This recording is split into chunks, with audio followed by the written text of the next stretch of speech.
underrated perhaps in the media, but not by the people who have visited here. The people who have visited here, the comment tends to be, it's not awesome or overpowering, but for just sheer beauty, it just sweeps you away. There's people who have come from all over the world, and there'll be different parts of the park that they'll just say are the most beautiful place that they've ever seen.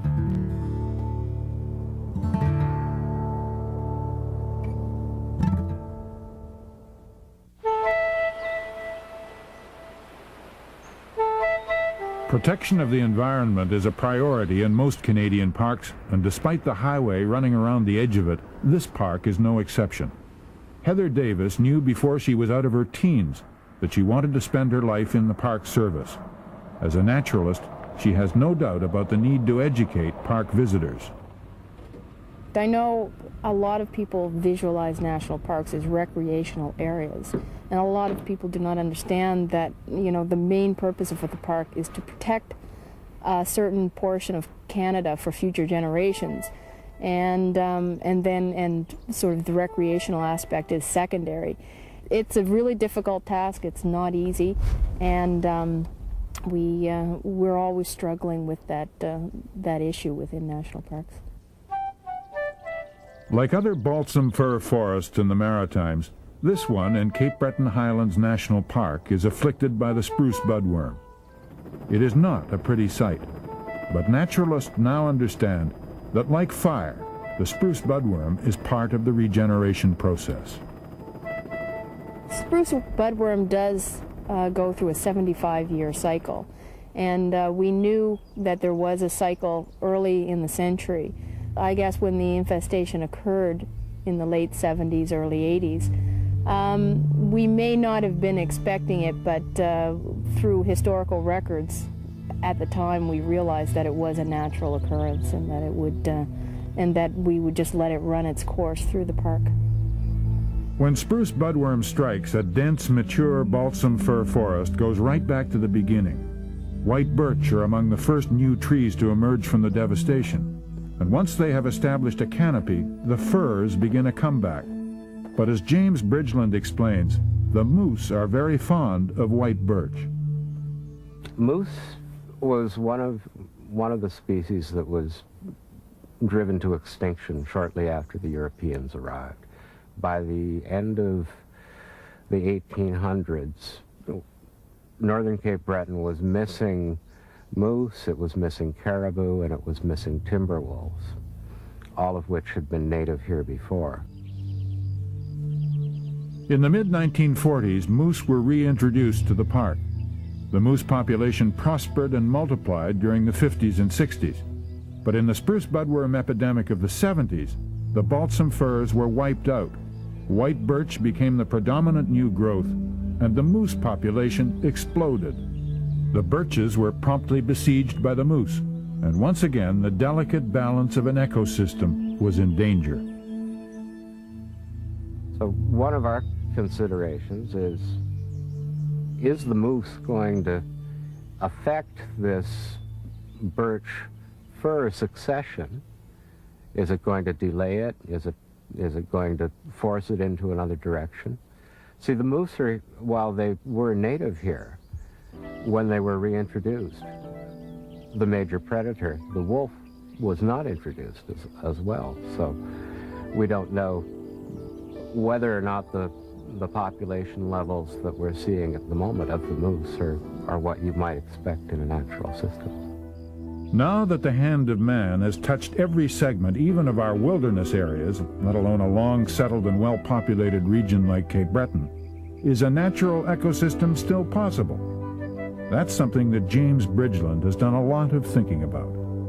The park may be fairly close to the landscape, or at least in the interior of the park, we may be approximating a landscape that predated the arrival of Europeans in northern Cape Breton. We have a landscape there that is relatively undisturbed if you compare it with other areas of the larger ecosystem that the park tries to preserve.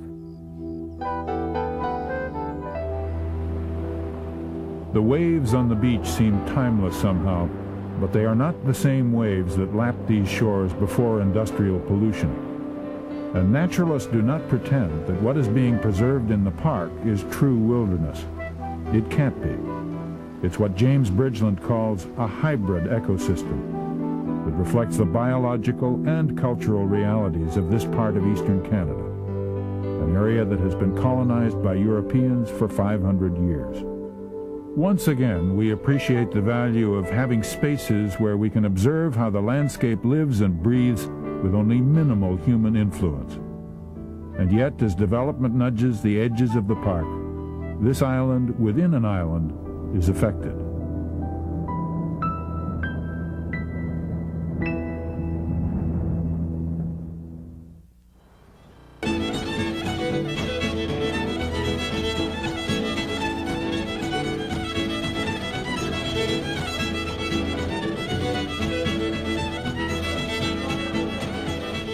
The dance steps, the stiff way the body is held, and much of the music have been passed down from generation to generation. Basically, the way of life here was pretty rugged. You know, it was fishing, and they used music, I think, as a way of coping and a way of getting together. And you know, that's why it's so lively, because it was meant to be for good times, you know, get-togethers and stuff like that.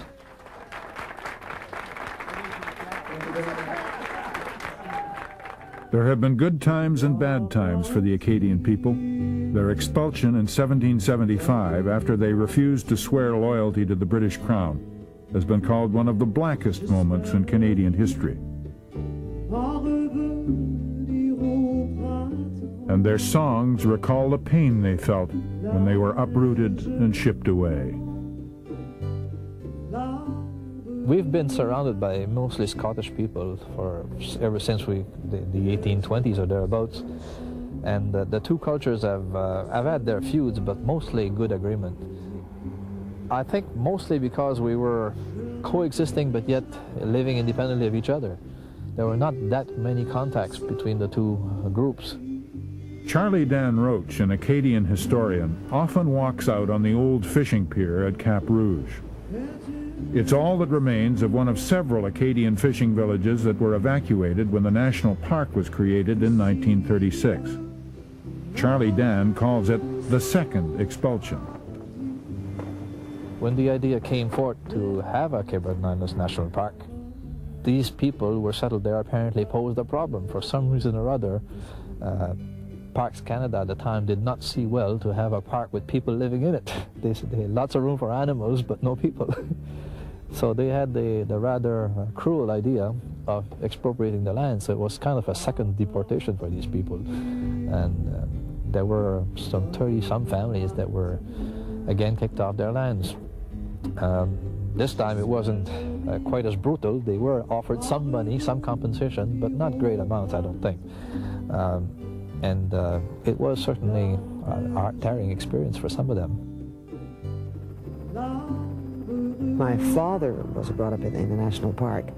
My grandmother was brought up there. You know, like it was their home, and it was their roots. And they felt very much uprooted by it all. And some of them were bitter over the years. They came into a community that really wasn't theirs. They were like strangers that came into a bigger community, and some of them could never fit in. 70 kilometers from Shetticamp on the other side of the park is Cape North. 20,000 displaced Scottish Highlanders, some victims of the clearances, some driven off the land by high rents or crop failures, came here late in the 18th century. The North Highlands Community Museum preserves their artifacts.